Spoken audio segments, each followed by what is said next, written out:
Salam sejahtera.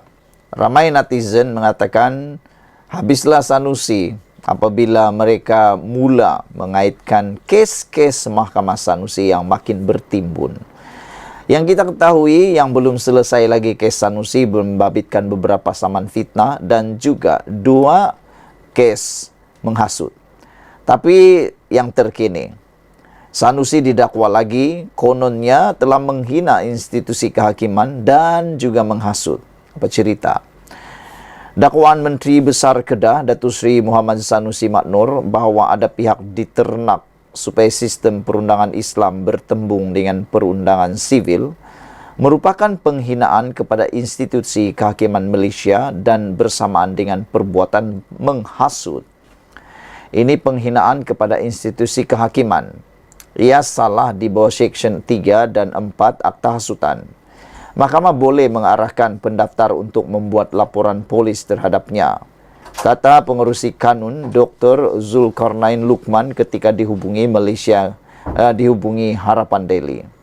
Beliau berkata demikian sebagai balasan kepada tuduhan Sanusi. Sanusi mendakwa bahawa hakim-hakim yang ada sekarang diternak selama berdekad-dekad untuk mewujudkan pertembungan di antara undang-undang sivil dan syariah. Perkara ini timbul ekoran keputusan Mahkamah Persekutuan yang memutuskan bahawa 16 peruntukan di bawah enakmen kesalahan jenayah syariah 2001 Kelantan adalah tidak sah selepas kes ini difailkan oleh Peguam Nik Elin Zuraina Nik Abdul Rashid ke atas Kerajaan Kelantan. Zulkarnain yang juga merupakan seorang peguam turut berkata bahawa dakwaan Sanusi merupakan cetusan pandangan peribadi PAS, Presiden PAS Tun Abdul Hadi Awang yang dilantunkan semula. Ia lantunan semula apa yang Presiden PAS cakap. Pada 14 Februari, Hadi mendakwa negara-negara Islam kehilangan integriti dengan mengekalkan undang-undang penjajah. Kini muncul kalangan hakim yang bijak sini, bukan bijaksana, yang kepala dan akalnya dipengaruhi oleh tulisan warisan penjajah, kata Abdul Hadi dalam catatan minda Presiden PAS. Hadi berkata demikian tanpa merujuk kepada mana-mana kes khusus. Zulkarnain turut mempertahankan institusi kehakiman. Hakim-hakim diwatikahkan oleh Yang di-Pertuan Agong dan mengangkat sumpah untuk mempertahankan perlembagaan seperti juga ahli parlimen.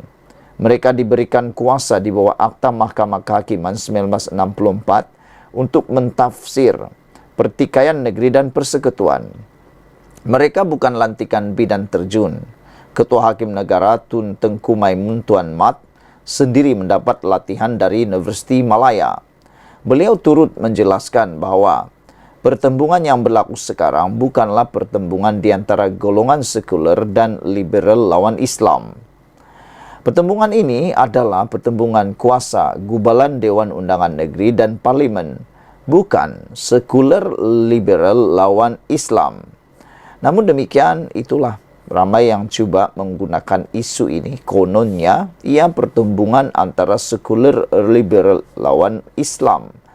Ia sebenarnya ialah pertembungan kuasa gubalan antara Dewan Undangan dan juga Parlimen. Itu saja. Kalau dipermudahkan memang mudah untuk difahami. Hanya Dewan Undangan Negeri tanpa sengaja terlebih menggunakan kuasanya untuk menggubal undang-undang yang sudah ada di perlembagaan atau di persekutuan. Sekian dulu untuk kali ini. Jangan lupa tinggalkan komen Anda. Sejauh mana nasib Sanusi akan ditakdirkan selepas ini. Sanusi didakwa sekali lagi hina institusi kehakiman dan menghasut. Dan menurut seorang peguam ini, yaitu pengerusi kanun Dr. Zulkarnain Luqman, ketika dihubungi Harapan Daily, beliau berkata kenyataan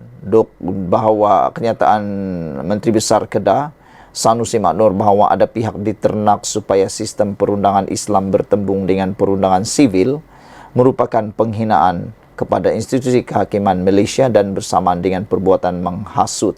Ia penghinaan kepada institusi kehakiman, ia salah di bawah Seksyen 3 dan 4 Akta Hasutan.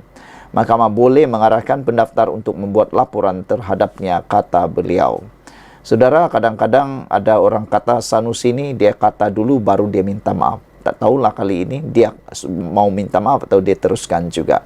Sekian dulu untuk kali ini. Jangan lupa tinggalkan komen Anda, tekan butang subscribe. Kita jumpa lagi. Bye-bye. Salam sejahtera. Terima kasih karena bersama dengan saya di Nazilin Unity Channel. Ini keadaan terkini anak Tun Mahathir Mohamad yang telah melepasi tempo pengisytiharan harta beliau. Namun demikian, SPRM dengan budi bicara dan Asian telah pun memberi lanjutan 30 hari lagi kepada anak Mahathir untuk isytihar harta. Jadi kalau udah kata susah, hari itu diberi 30 hari, tambah lagi 30 hari, sudah 60 hari. Netizen kata mustahil lah untuk tidak dapat menyelesaikan perkara yang dikehendaki oleh SPRM selepas 60 hari. Suruhanjaya Pencegahan Rasuah Malaysia SPRM memberi tempo selama 30 hari lagi kepada anak bekas Perdana Menteri Dr. Mahathir Mohamad Mirzan untuk mengisytiharkan hartanya kepada agensi anti rasuah itu. Ketua Pesuruhjaya SPRM Azam Baki berkata, ini selepas ahli perniagaan itu meminta tempo untuk mematuhi perintah yang dikeluarkan kepadanya dan adiknya Muqzani mengikut Seksyen 36 Akta SPRM yang memerlukan mereka mengisytiharkan harta dalam tempo 30 hari. Bagaimanapun, lanjutan itu hanya diberikan kepada Mirzan manakala Muqzani masih perlu mematuhi notis asal 30 hari itu. Ya, kami benarkan lanjutan 30 hari lagi, katanya. Untuk Mirzan saja, Datuk Muqzani rasanya tak ada lagi tempo lanjutan, tambah Azam Baki. SPRM telah menyerahkan notis kepada Mirzan dan Muqzani di bawah Seksyen 36 Akta SPRM untuk memaksa mereka membuat pengisytiharan harta dalam tempo 30 hari. Tempo asal notis itu sepatutnya tamat pada pertengahan bulan ini. Azam mengesahkan kedua-dua adik-beradik itu belum menyerahkan pengisytiharan harta mereka setakat hari ini. Sebelum ini dilaporkan bahwa SPRM memanggil Mirzan dan Muqzani untuk disoal siasat bulan lepas, walaupun asas sebenar siasatan mereka tidak jelas. Pada 6 Februari lalu, Azam berkata SPRM belum menerima sebarang maklum balas dan mengatakan Mirzan dan Muqzani boleh didakwa jika gagal mengisytiharkan harta mereka kepada agensi itu. Berikutan itu, kedua-dua adik-beradik itu mengeluarkan kenyataan akhbar pada 8 Februari bagi meminta SPRM bersabar dan mengatakan bahwa adalah usaha yang mustahil untuk mengumpulkan maklumat selama 43 tahun. Menurut Mirzan dan Muqzani, SPRM telah meminta senarai aset sejak 1981, yaitu tahun pertama Mahathir menjadi Perdana Menteri. Jimmy Page dalam ruangan komen di Malaysia Kini menulis, Anwar, dia bercakap tentang Anwar. Jadi saudara-saudara sekalian, apa yang akan berlaku selepas ini pastinya akan mengejutkan kita semua. Sekian dulu untuk kali ini. Jangan lupa tinggalkan komen Anda, sila tekan butang subscribe. Malaysia kita punya, kita juga sama-sama cintai Malaysiaku. Bye-bye. Selamat pagi, salam sejahtera. Terima kasih kerana bersama dengan saya di Nazilin Unity Channel. SPRM tahan Ratu Naga. Sebenarnya menurut laporan di beberapa media menyatakan bahwa sebenarnya Ratu Naga bukanlah ditahan SPRM, tetapi beliau hanya diambil keterangan. Ada yang kata memang karakter mereka ni suka terbelit fakta kah, kata mereka, sebab menurut Ketua Pengarah SPRM Azam Baki, beliau berkata Ratu Naga tidak ditangkap tetapi dipanggil untuk percakapan. Kita cuba panggil dia rakam kenyataan bagi membantu siasatan bawah Seksyen 16 Akta SPRM. Katanya yang enggan mengulas lanjut. Penjelasan Azam itu bagaimanapun dipertikaikan Peguam Syarul Imam.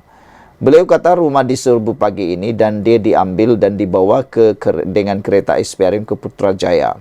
Dia dinafikan akses kepada peguam dan suaminya oleh pegawai penyiasat. Ini jelas satu tangkapan.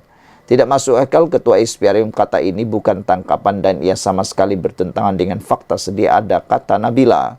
Namun apa yang dikatakan oleh Ketua Pengarah SPRM bahwa tiada tangkapan, tetapi hanya dipanggil untuk rekam percakapan. Beliau kata, kita coba panggil dia rekam kenyataan bagi membantu section siasatan. Mungkin berlaku keengganan daripada pihak pihak Ratu Naga untuk datang dibuat keterangan.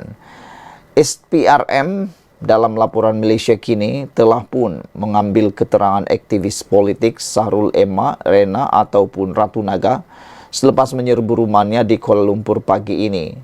Suaminya Izzat Zainal berkata 5 pegawai badan anti rasuah itu tiba di rumah mereka di Jalan Klang Lama sebelum jam 9.30 pagi dan menggeledah kira-kira 20 menit. Katanya SPRM turut merampas telefon bimbit, laptop serta membuang Sahrul Emma ke ibu pejabat SPRM di Putrajaya. Pegawai SPRM hanya beritahu saya supaya berjumpa dengannya di ibu pejabat SPRM dan sekarang saya dalam perjalanan, kata beliau. Sementara itu sumber yang dekat dengan kes itu berkata, Sahrul Emma ataupun Ratu Naga ditangkap bagi membantu siasatan kes rasuah berkaitan dakwaan aktivis Bersatu Badrul Hisham Syarin atau dikenali sebagai Cikgu Bad terhadap setiausaha politik kanan Perdana Menteri Samsul Iskandar Muhammad Akin. Badrul Hisham atau Cikgu Bad mendakwa Samsul melalui proksi menyalahgunakan dana NGO. Samsul menafikan perkara itu dan mahu mengambil tindakan undang-undang. Saudara-saudara sekalian, dengan keterangan ataupun dengan perkara ini, ramai orang yang menyatakan bahwa mungkin sebenarnya yang terdedah ialah pekung Ratu Naga dan juga Cikgu Bad, bukannya perkara lain. Peguam dakwa Ratu Naga ditahan, SPRM kata cuma ambil keterangan. Saudara-saudara sekalian, apa yang mengejutkan kita ialah apabila pempengaruh seperti Ratu Naga ini mendapat perhatian dan dapat sokongan daripada rakyat. Tak tahulah apa yang dilihat mereka terhadap beliau, namun sumber memberitahu Malaysia kini bahawa aktivis terbabit diambil untuk memudahkan siasatan terhadap dakwaan rasuah yang dibuat oleh ahli Jawatan Kuasa Penerangan Bersatu Badrul Hisham Syarin atau Cikgu Bad terhadap setiausaha politik kanan Perdana Menteri Samsul Iskandar Muhammad Akin.